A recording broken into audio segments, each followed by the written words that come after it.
नमो लोहे सब साहुणम। बोल देवादेव श्री आदिनाथ भगवान की जय हो। चिंतामणि पार्श्वनाथ भगवान की जय हो। भगवान महावीर स्वामी की जय हो। आचार्य श्री आदि सागर महावीर कीर्ति विमल सागर आचार्य गुरुवर सरमती सागर जी गुरु महाराज की जय हो जय हो। देखिए आचार्य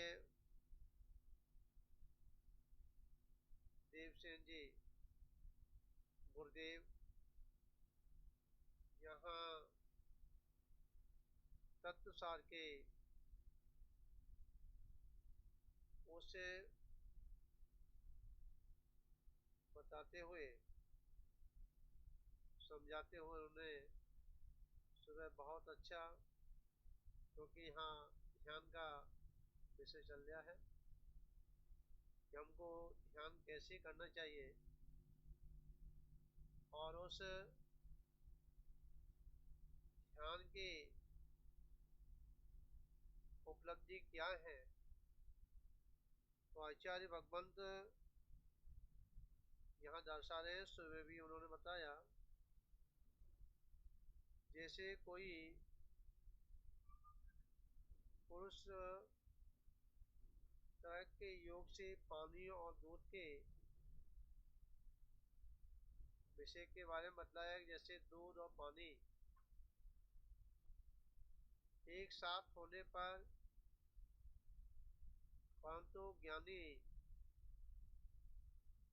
और उस दूध को पानी को अलग अलग देखता है। ये कला अंश के अंदर हुआ कल्पना जी। इसी प्रकार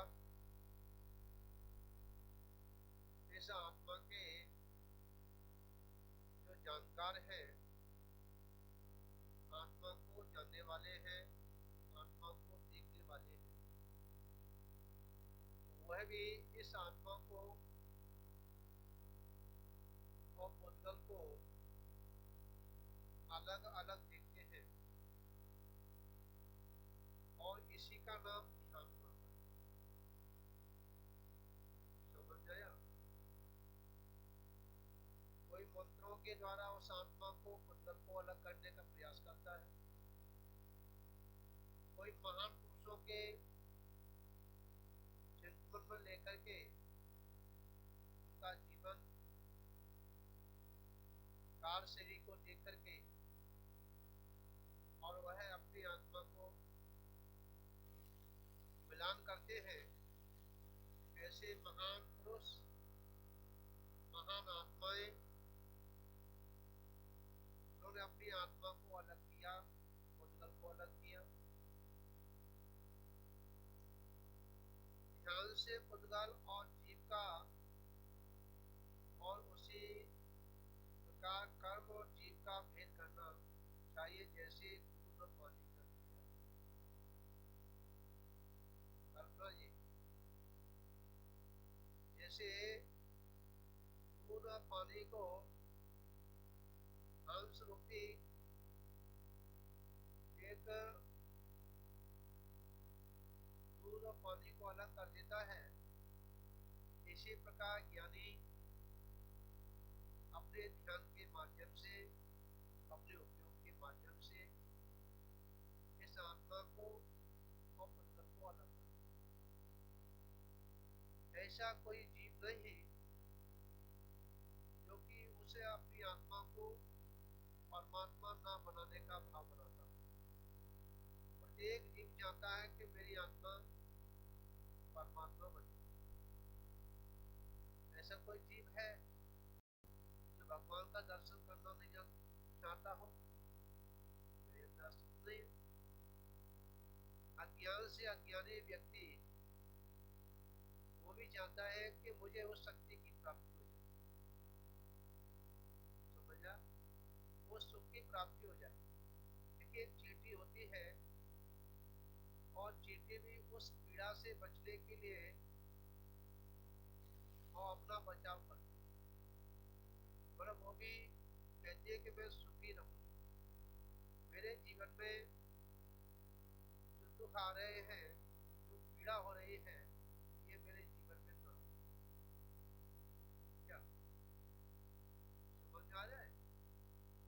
रिया जी, हाँ, आपने देखा होगा, किसी भी जीव को देख लीजिए, अगर उस जो रिंगना नहीं जानते, जो स्थावर जीव हैं, पेड़ हैं, समझे, वृक्ष हैं, वह भी जब कोई योगी पुरुष और उस वृक्ष के नीचे बैठता है और उस वृक्ष के नीचे बैठ करके ध्यान करता है, तो वृक्ष भी अपने को बहुत बड़ा भाग्यशाली समझता है, समझे, और उस वृक्ष को उस योगी की छत्र जो छाया देता है, जो ठंडक पहुंचाता है, ये उस वृक्ष की वो भैया बनती है, समझ गया। और वह वृक्ष भी वो अपने को धन्य हो जाता है। जैसे महापुरुषों ने जिन वृक्षों के नीचे साधना की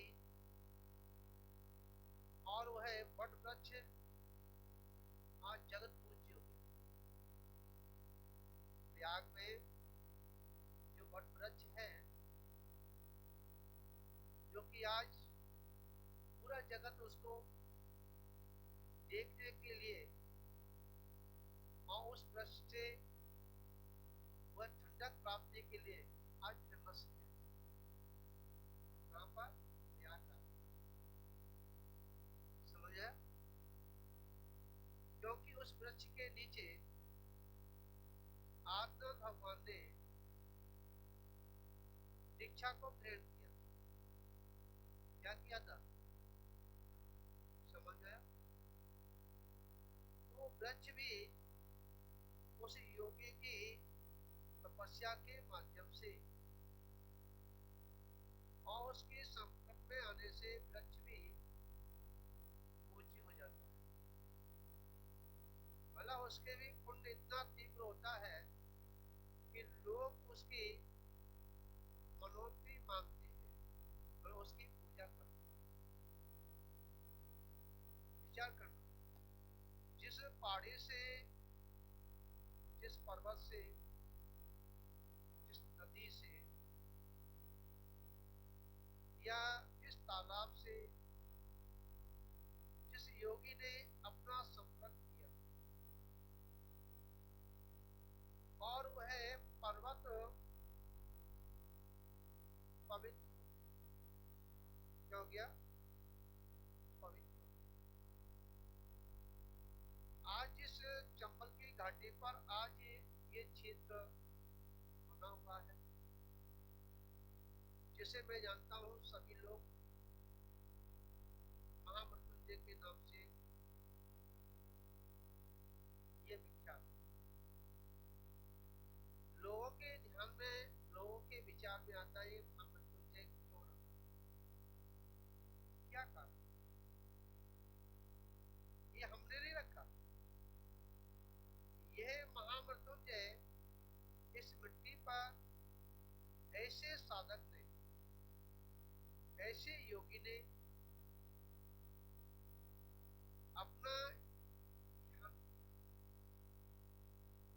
समझा, समोषण भगवान महावीर का एक बार नहीं अनेक बार यहाँ से ये बिहार स्थिति रही, किसकी? भगवान महावीर।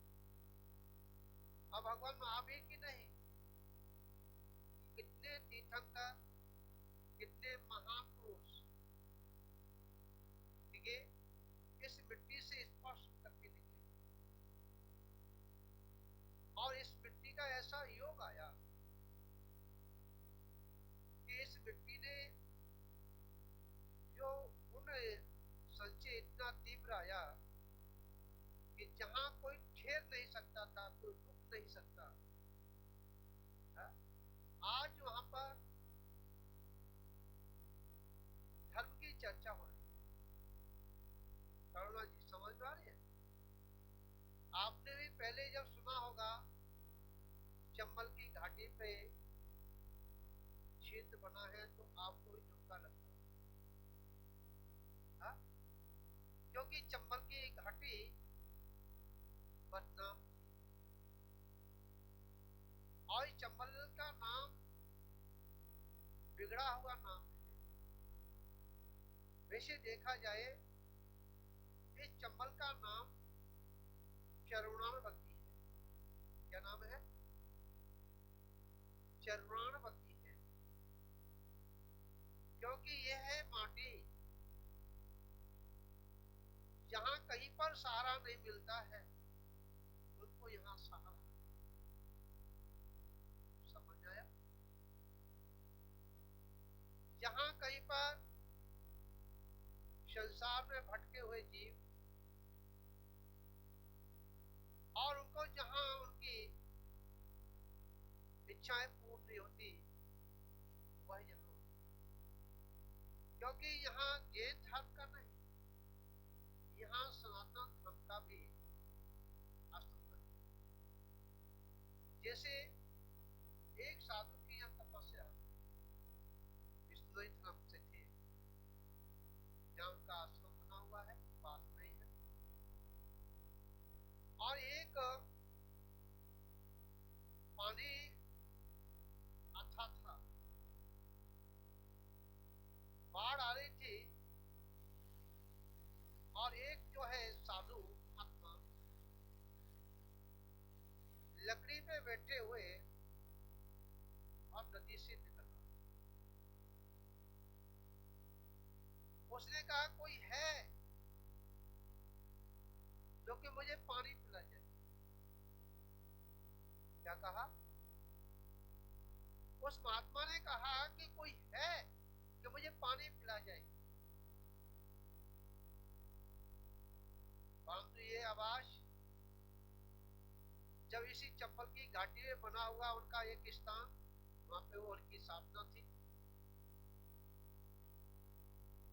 और वह साधक, वह तपस्वी, वह योगी अपनी कुटिया से जल लेकर के उस महात्मा को पिलाने के लिए चल पड़ा। बाढ़ पानी ऊपर था, समझा? नदी चढ़ी चल रही, पूरी भरी हुई चल रही। जब वो जैसे ही उसने पानी को लेके आगे बढ़ा और उसने जैसे ही पानी में अपना उस नदी में कदम को रखा तो पानी के ऊपर चल रहा था। किस पे चल रहा था? पानी के ऊपर चल रहा था, जैसे कोई सड़क बनी हुई। ऐसे ऐसे साधकों ने यहाँ पे साधना की। मानते हैं उन्होंने किस प्रकार से साधना की, आप जानते हैं, और अपने शास्त्रों में भी लेख मिलता है। दो भाई थे और दोनों भाई भाई बैरागी हो। समझा? एक भाई ने जो शिक्षा को प्राप्त किया था वह दिगंबर संत से किया था, और एक भाई ने जो शिक्षा को प्राप्त किया, दीक्षा जो ली थी, वह जटाधारी साधुओं से। और वो जो जटाधारी जो साधुओं से दीक्षा को शिक्षा को प्राप्त किया और साधना के माध्यम से, ध्यान के माध्यम से उन्होंने सोने बनाने का सिद्धि प्राप्त कर। क्या कर ली? आशा जी उन्होंने उस सोना बनाने का विद्या को प्राप्त किया। बहुत दिन हो गए। अब बहुत दिन होने के बाद जब उन्होंने कहा कि मेरा भाई, उसके पास चलना चाहिए, और वह सोना गिर के पहाड़ पर यहाँ क्या थे। जब उन्होंने कहा कि हमारे भाई को देख के आओ, तो अपने शिष्यों को भेजा, तो शरीर पे धागा नहीं, नग्न अवस्था में, शरीर भी जीर्ण हो रहा था, गंदा हो रहा था। उसने कहा तुम्हारे भाई तो बहुत ही गरीब है, शरीर पे धागा नहीं है, शरीर ग्रस्त हो रहा है, गंदे संदे बैठे हुए हैं, पागल जैसी स्थिति बनी हुई है। और वह है अच्छा ऐसा। तो उन्होंने जो सोना बना बना करके जो रखा था, रसायन जो भी, कहा कि जाओ हमारे भाई को दिया, क्या हमारे भाई को दिया, कम से कम उनकी गरीबी तो दूर हो जाएगी, चट्टी तो बनवा ले कम से कम। कल्पना जी, कम से अपने शरीर को ढक लेंगे। विचार कर, देखा अच्छा अपने से, हाँ, शिष्यों के द्वारा वह रसायन जो सोना बनाने की जो उन्होंने हम पहुंचा दी, और उन्होंने उसको कहा कि तुम्हारे छोटे भाई ने क्या ये सोना बनाने की रसायन भेजी है, आप इससे सोना बना दो, और आप जो है पूरे सब कुछ आपको प्राप्त हो जाएगा। आप चट्टी बनवा लेना बढ़िया से, हाँ, और बढ़िया बढ़िया आभूषण इत्यादि बनवा लेना, तो पटिया भी बना लेना। आकाश के नीचे बैठे हो, सर्दी गर्मी बरसात सबको सहन कर लेना। उन्होंने उस रसायन को फेंक दिया। क्या कर दिया भाई? ये बात जब वो है, शिष्य जो अपने गुरु के पास आया, अब गुरु के पास आने पर जब गुरु से उस शिष्य ने कहा कि ऐसे ऐसे घटना घट गई, बड़ा दुखी हुआ। उसने ठीक है खुद चल दिया भाई को, और पूरा का पूरा जितना भी उसने रसायन का जो सामग्री जो भी बनाई थी, जो भी चीज हो, ठीक है, मैं उदाहरण को देखना।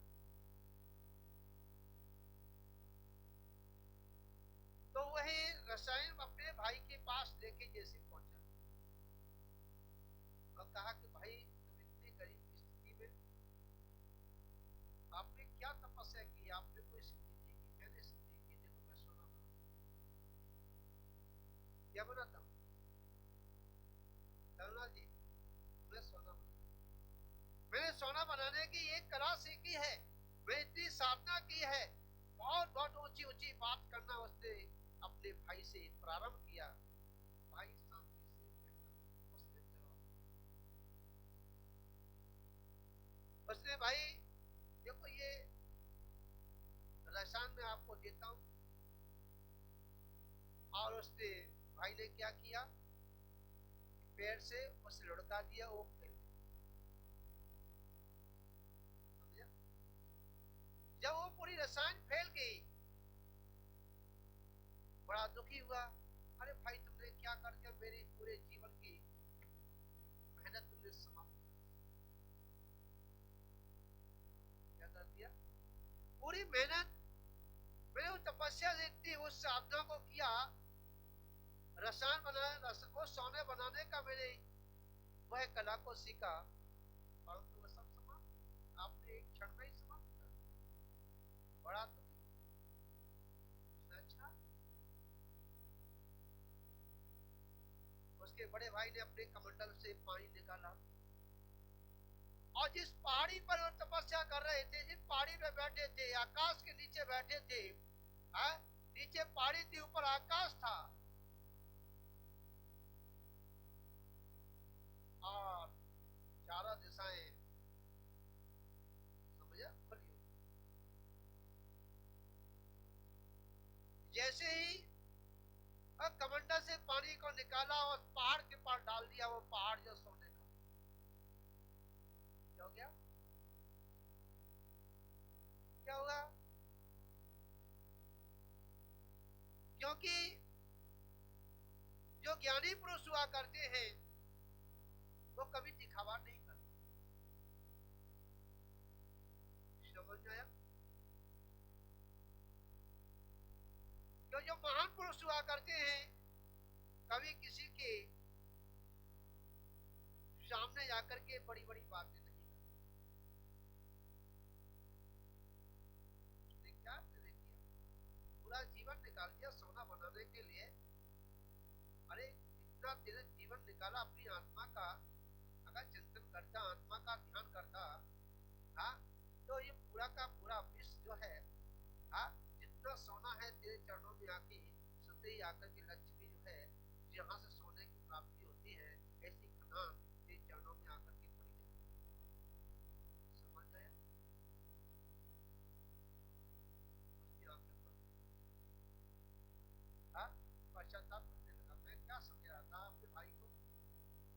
हाँ, और ये भाई ने कितनी तपस्या की है, और एक कमंडल के पानी से क्या हुआ कि पूरा का पूरा पहाड़ जो है सोने का बन गया। माया देवी,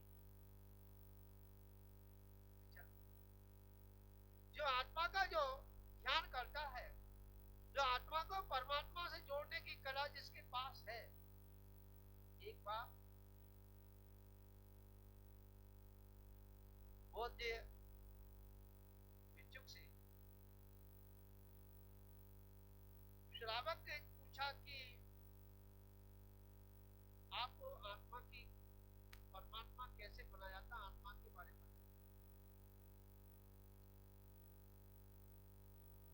तो बौद्ध ने कहा, अरे भाई मैं लोगों को जीने की कला सिखाता हूँ, परंतु आत्मा की मरने की कला मेरे पास नहीं। क्या कहा, समझ आया। ये मरने की कला, ये आत्मा की कला, आत्मा को परमात्मा बनाने की कला भगवान महावीर के पास है। और संसार में अगर आपको जीना है, संसार में किस प्रकार से जिया जाता है, ये कला मेरे पास है। सुंदर मामा जी क्या कहा, विचार करो। जहां संसार की समाप्ति होती है मेहनत, वहां से जैन धर्म की मेहनत प्रारंभ। समझ गया। जहां वस्त्र धारण किए हुए हैं वह संसार की अवस्था है, और जहां वस्त्रों का त्याग कर दिया जाता है, और त्याग वो ही करता है जिसने अपनी इच्छाओं को, जिन्होंने अपनी इंद्रियों को क्या जीत लिया, जिन्होंने अपनी इंद्रियों को नहीं जीता है, जिन्होंने अपनी इंद्रियों को दमन नहीं किया है, जिन्होंने अपनी इंद्रियों को ग्रस्त नहीं किया है, वह कभी भी क्या दिगंबर की अपना दिगंबर वह वस्त्रों को नहीं। एक छोटा सा बालक हुआ करता है, समझ गया, और उस बालक की चड्डी को नीचे खिसका आ जाए तो बालक उस चड्डी को ऊपर खिसका,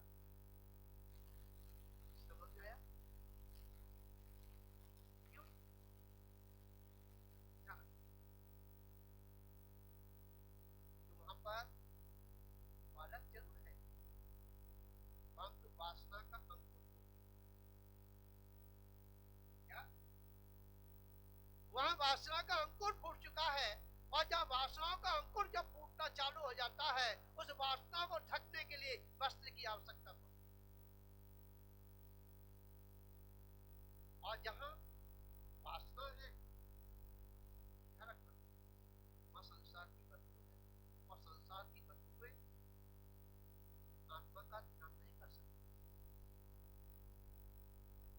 माया देवी जी, क्या राग देश की बदबू है, क्या मोह जाल का बिछा हुआ या उस पिंजरे में ये बंद है, ऐसा व्यक्ति आत्मा का ध्यान नहीं कर सकता। और जब तक आत्मा का ध्यान नहीं करेगा, जब तक ये आत्मा परमात्मा का दर्शन नहीं। सभी जीव चाहते हैं कि मैं परमात्मा का दर्शन करूं, परंतु हम सभी इतने भोले हैं कि हम पत्थरों में भगवान को, पाषाण में भगवान को ढूंढने के लिए हम तीर्थ यात्राओं, मंदिर इत्यादि जगह पर जाकर के हम भगवान की खोज करते हैं, परंतु भगवान वहां नहीं। जिस भगवान की हम चर्चा कर रहे हैं,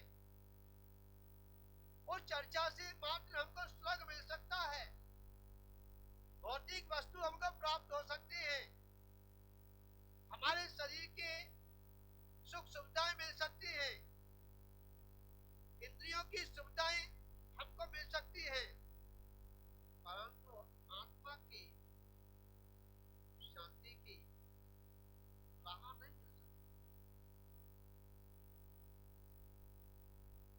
चंचल समझ में आ रही है आपके? अगर हमको वास्तव में उस शाश्वत सुख को हमें प्राप्त करना है, अपनी आत्मा का दर्शन करना है, उस आत्मा को परमात्मा से जोड़ने की कला अगर सीखनी है, तो अपन को पत्थर से नाता नहीं, समझ आया? हमें अपनी आत्मा से नाता, किससे जोड़ना पड़ेगा? विचार करें सुंदरलाल जी। हाँ? और कहते भी है, दुनिया कैसी बावरी, पत्थरा पूजन जाते हैं, और घर की चकिया को न पूजे, जाको पिसो खाको। समझ गए? जिससे हम चकिया पीस करके हम जो भोजन मिलता है, हमें आटा मिलता है, उस चकिया को नहीं पूजते हैं, परंतु हम पाषाण को पूजने के लिए जाते हैं, क्योंकि पाषाण का भगवान पूजते हैं। ये हमारा भोलापन है।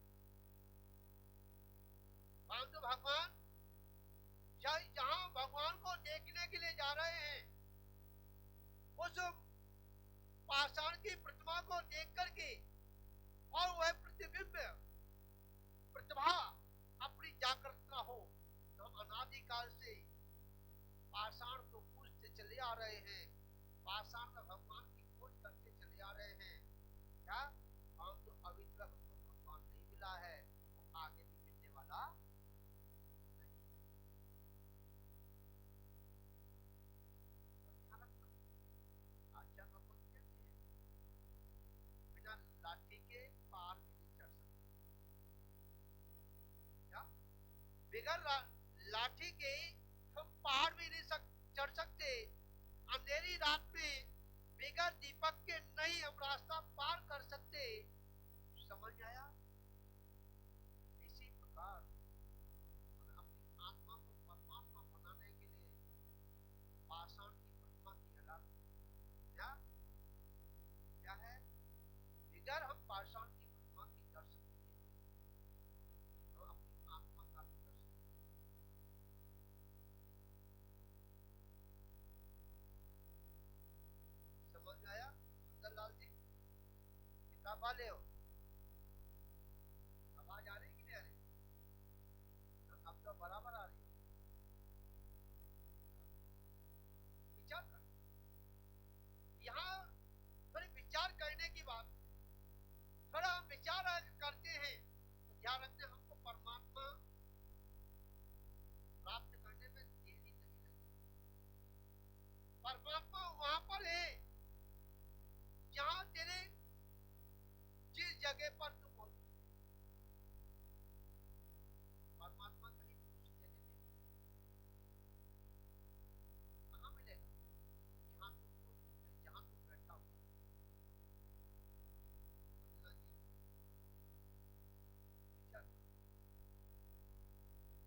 जीवन की बताओ।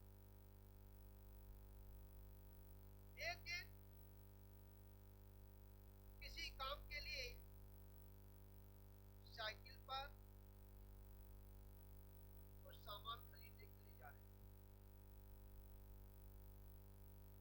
समझ आया? आवाज आ रही है दलाल जी? नहीं आ रही? पूछ रही है।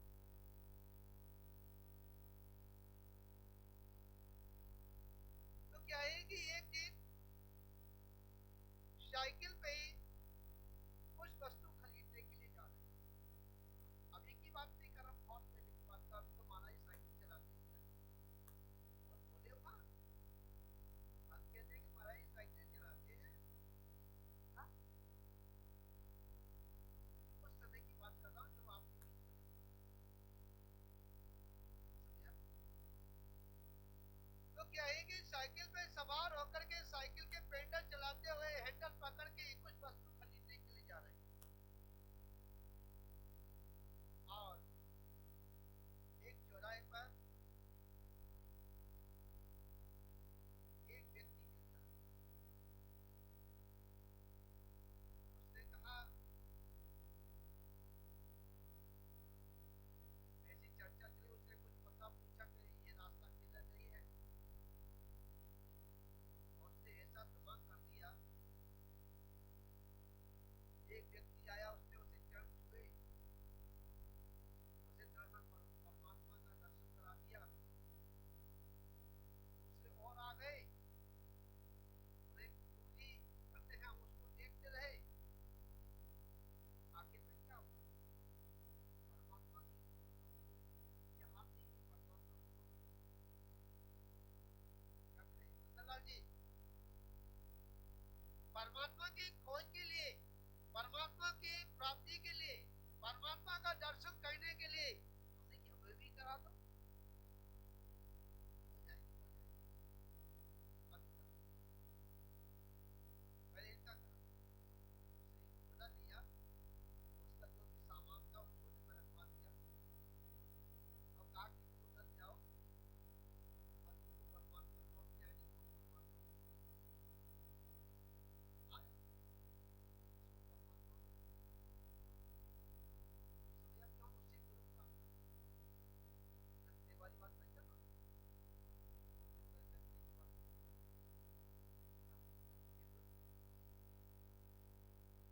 या हमसे कहा कि भाई ऐसा कर, तुमको परमात्मा के दर्शन करने के हम करना। उसने थोड़ा ऐसे कर दिया, अंगूठी थी, जंजीर थी, या और पैसे भी थे और साइकिल थी। उसके झोले में सब कुछ डाल दिया। हाँ? उसने सब कुछ डाल दिया, जंजीर डाल दी, अंगूठी भी डाल दी और पैसे भी डाल दिए। उसने साइकिल और छोड़ दी। मैं साइकिल ले छोड़ दूंगा, साइकिल से नीचे। अच्छा जाओ तुम साइकिल से। थोड़ी दूर गए,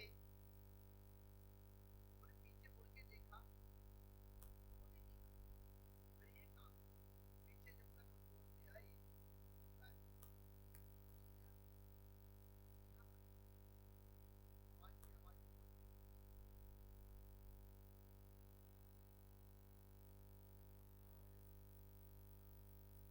तो क्या है कि उस परमात्मा के प्राप्ति के लिए और परमात्मा की खोज के लिए, हाँ, क्या हुआ?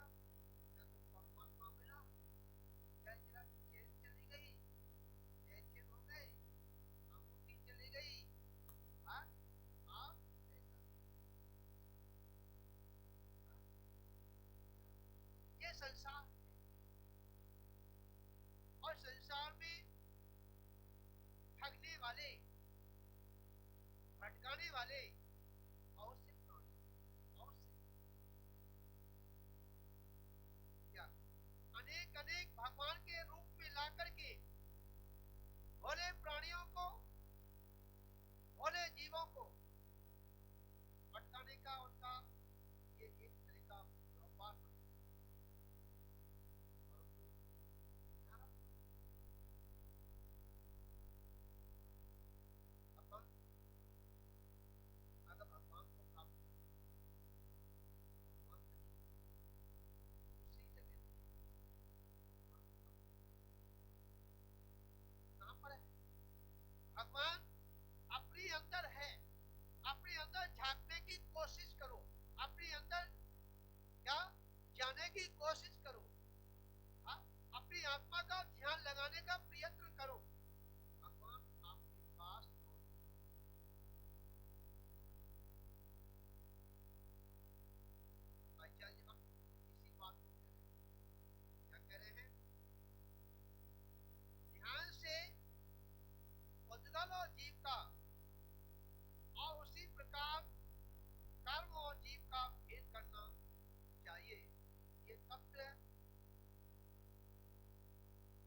आकार से, जिस पर्याय से आत्मा परमात्मा बनी है, उनकी उस छवि को देख करके, उनकी फोटो को देख कर, उनकी मूर्ति को देख के, उनकी प्रतिमा को देख करके, समझ आया?